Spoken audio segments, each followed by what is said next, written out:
We often think of life on Earth as a steady climb upwards, like going from tiny, single-celled stuff to dinosaurs, then to animals like us. But the real story isn't quite that simple. It's more like a thrilling roller coaster with some scary drops. One of the biggest things that has pushed that roller coaster off track more than once is when lots of life suddenly disappears. We call that extinction. Think of it like this. For ages and ages, life has been growing and changing. That's evolution. At the same time, there have been times when lots of creatures have died out. That's extinction. It's like building something amazing and then having a big storm come along and knock it down. This back and forth has been happening throughout Earth's long history. Evolution slowly makes new kinds of life over millions of years, but extinction can wipe them out super fast, like they were never even there. This can happen to single types of animals or plants, whole groups of living things, and even entire family trees of life. Sometimes these die-offs were small and local, like when a volcano erupted in one place, or the ocean lost oxygen in another area. But a few times, these events were huge, like a reset button for all life on Earth. Scientists call the worst of these the Big Five mass extinctions. These were the planet's biggest biological disasters, so bad that at least 3 out of every 4 living things disappeared. Not just a few unlucky ones, whole worlds of life gone. These big extinctions didn't just kill things, they changed the survivors. They forced life to go down completely new paths. Animals and plants that were once the kings and queens became just a small footnote in history, and the underdogs got a chance to rise up. Most people know about the one that killed the dinosaurs, the famous asteroid hitting Earth at the end of the time of the Cretaceous period. But that's just one chapter in a much bigger and bloodier story. Way before the dinosaurs roamed, there was a die-off so massive and complete that it wiped out whole worlds of creatures that we don't even remember today. It was the very first of the Big Five, and in many ways, it's the one we forget about the most. So today, we're going to travel way back in time to that forgotten disaster. It was a time when the Earth itself seemed to turn against everything living on it. A time before dinosaurs, before forests covered the land, even before fish had their big moment. This is the story of Earth's first big wipeout, the late Ordovician mass extinction. This happened around 445 million years ago. Back then, all known life was living in the oceans, land, completely empty, quiet, barely touched by any living thing. But underwater, that was a whole different story. Earth's oceans during the Ordovician period were like alien planets filled with creatures that would look like monsters from a sci-fi movie today. Coral reefs, like huge underwater cities, stretched along entire coastlines. Giant squid-like creatures called cephalopods cruised the seas like submarines. Strange, shelled creatures called trilobites crawled all over the seafloor in so many different shapes and sizes you couldn't imagine. It was a world ruled by ancient, weird creatures that had no idea their time was about to end. Unlike the sudden crash of an asteroid, or the choking gases from a super big volcano, the Ordovician extinction was a slow and cruel disaster that happened in 2 parts and squeezed the life out of the oceans over millions of years. First, it got really cold. Then there were huge floods, and both of these things had terrible effects. This big die-off didn't leave behind big holes in the ground like craters or hardened lava for us to see today. Its scars are hidden in old seabeds, in the sudden disappearance of whole types of creatures, in empty layers of rock that tell a story of oceans turning into graveyards. Even though it was so brutal, the late Ordovician mass extinction often gets less attention than the more dramatic ones, like the Great Dying, or the asteroid that killed the dinosaurs. But make no mistake, it was one of the most merciless and life-changing events in Earth's history. And for all those creatures living in that ancient ocean world, it was like the end of everything they knew, To really understand how much was lost, we need to picture the Ordovician world, a planet that would feel as strange to us as another planet entirely. This wasn't just a world before humans, it was a world before trees, before insects buzzed around, before anything had even dared to live on land for good. The continents were broken up into small islands scattered across the globe. The rest? Just endless, roaring oceans. Sea levels during the Ordovician were incredibly high, over 600 meters, almost 2,000 feet, higher than today, flooding huge areas that are now dry land. Earth was, in every way, a water world.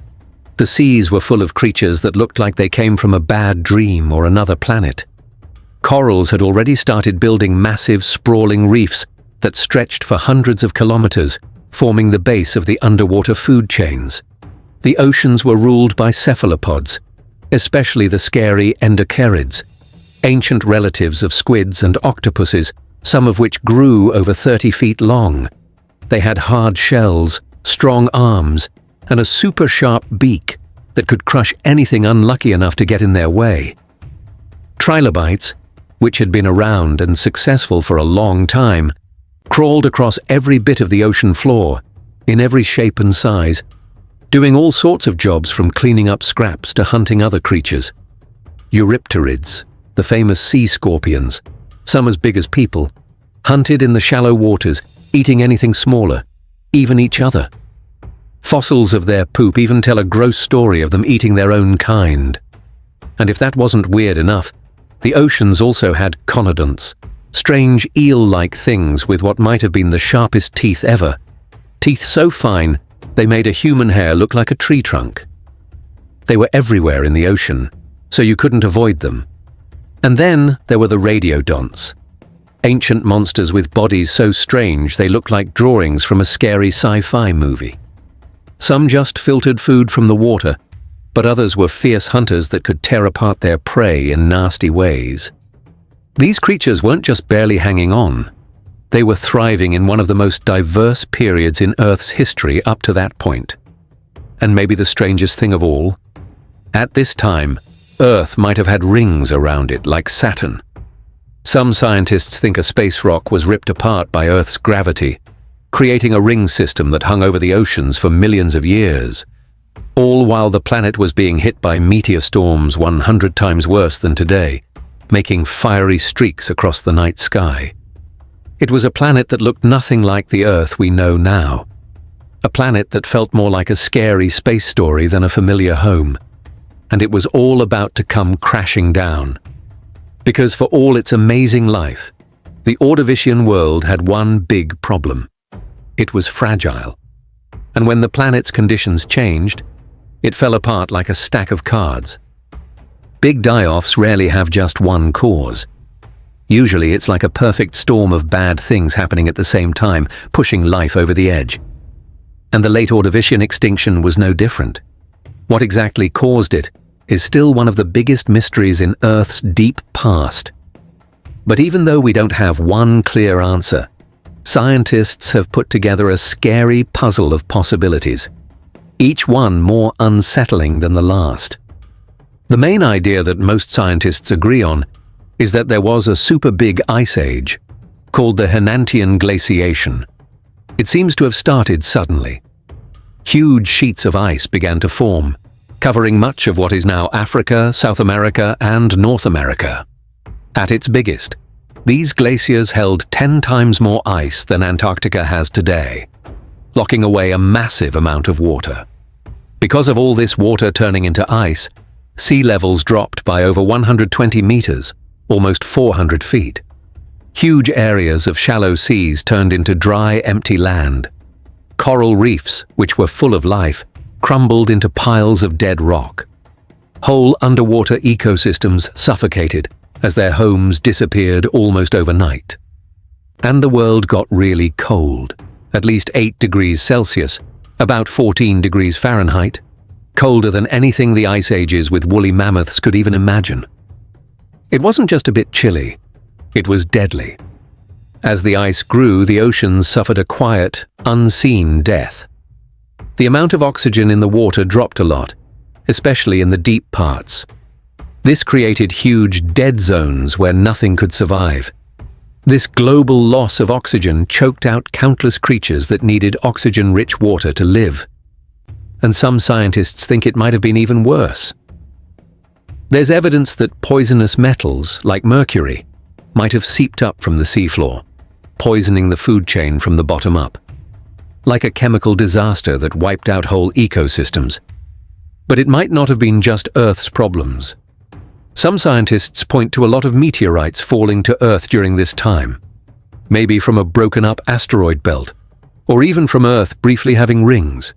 For 40 million years, it seems like meteors rained down 100 times more often than they do now, filling the skies with fire and dust and messing with the climate. And then there's the really wild idea. A gamma ray burst from a dying star. This would have been a 10-second blast of super-powerful energy hitting Earth, possibly tearing apart the ozone layer and letting in dangerous UV radiation that could kill lots of life. Is this likely? Maybe not. But it's on the list of possible bad things that could have happened. And of course, volcanoes are always on the list of suspects when it comes to big changes on Earth. Some scientists who study old life think that lots of volcanic activity in what is now Iran could have blasted sulfur into the air, causing a sudden and severe cold snap. Others think it might have caused rapid warming, throwing ecosystems into chaos. Other scientists think that the slow movement of Earth's continents might have set the stage for disaster. During the Ordovician, most of the land was clumped together near the South Pole. This big pile-up of land at the bottom of the world might have helped start the Ice Age by allowing huge ice sheets to form and spread easily. And strangely, some even blame plants. As very simple plants started to grow on land, they might have sucked carbon dioxide out of the air. Carbon dioxide is a gas that traps heat, so taking it away could have made the planet cooler and helped kickstart the Ice Age. The truth is, it might have been all of these things happening together, like a chain reaction of bad events that made each other worse, turning Earth into a death trap. A planet getting colder, oceans being poisoned, ecosystems collapsing, meteor showers, volcanic winters, and a living world that was too fragile to handle it all. However it started, once it did, there was no stopping it, and life, for the very first time that we know of, was on the edge of disappearing completely.